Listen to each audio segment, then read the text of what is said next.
અહીં બેઠેલા મારા વડીલો, અવાજ ના કરો. અહીં બેઠેલા મારા વડીલો, કાકા, કાકી, ફઈઓ, ફુવાઓ અને મારા બધા જ ભાઈ બહેનો, હું એન્સી આજે તમને પરિવારના મહત્વ વિશે થોડા ઉદાહરણો દ્વારા જણાવીશ. પહેલું તો સ્નેહ મિલન એટલે શું? સ્નેહ એટલે પ્રેમ અને મિલન એટલે કે મળવું. આપણા જ લોકોને પ્રેમથી મળવું એટલે કે સ્નેહ મિલન. આજે એક નવો જ ઉત્સાહ છે, કારણ કે મારા ગામની બધી જ દીકરીઓને આમંત્રણ મળ્યું છે. આવો વિચાર લાવનારા મારા વડીલોને છૂટક નહીં, જથ્થાબંધ તાળીઓથી વધાવી લઈએ. ખૂબ ખૂબ તાળી પાડો. એક ડોશી માટે સપનું આવ્યું કે મારા પેટમાં સાપ ઘૂસી ગયું. તેમને સવારે પેટનો દુખાવો થયો.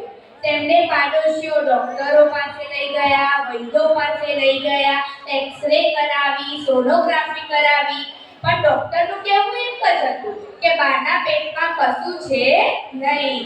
તો પણ બાને પેટનો દુખાવો મટે નહીં. તેમના દીકરાને ચિંતા થઈ કે બાને આટલું ઈલાજ કરાવ્યું તો પણ બાને મટતું નથી. તેમનો દીકરાનો એક મિત્ર ડોક્ટર હતો. એણે કહ્યું આપણે બાનું નકલી ઓપરેશન કરીએ. તેમને એક બોટલમાં પ્લાસ્ટિકનો સાપ ભર્યો અને બાનું નકલી ઓપરેશન કર્યું. તેમને બાને ભાનમાં આવ્યા ત્યારે વિટામિન્સની ગોળી આપી કહ્યું, જુઓ બા, તમારા પેટમાંથી સાપ નીકળી ગયો. બાને તો હાશ થઈ, પેટનો દુખાવો પણ મટી ગયો. 2-3 દિવસ ડોશીમાં ખાય, પીએ, સૂએ, મજામાં આવી ગયા.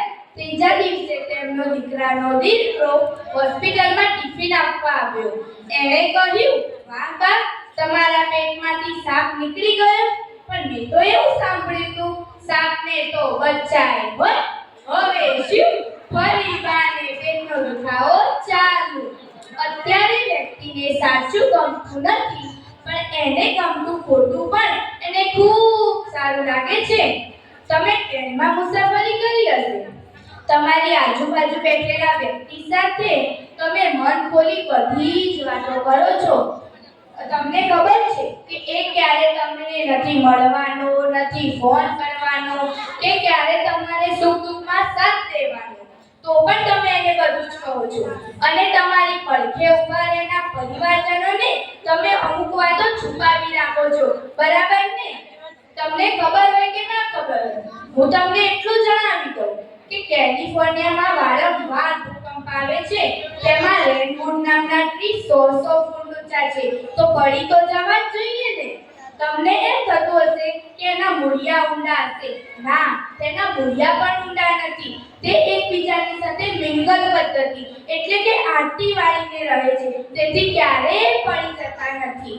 આપણે પણ આપણા પરિવારજનોની સાથે આંટી વાળીને રહેવું જોઈએ, જેથી કોઈ પણ મુસીબત આવે આપણે તેનો સામનો કરી શકીએ. આપણે સેલ્ફી પાડીએ તો મોઢું કેટલું હસતું રાખીએ છીએ. તમારું મોઢું હસતું રાખવાથી એક સેલ્ફી સારી આવી શકતી હોય તો તમે સદાય હસતા રહો. તમારો પરિવાર કેટલો સુંદર અને સરસ લાગે. હું તમને ઉદાહરણ દ્વારા એટલું જ જણાવવા માંગતી હતી કે આપણી પાસે જે નથી એની શોધમાં જે છે એને પણ ગુમાવી દઈએ છીએ. એકલા દુઃખી થઈ શકાય, પણ સુખી થવા તો પરિવાર જ જરૂરી છે. અસ્તુ.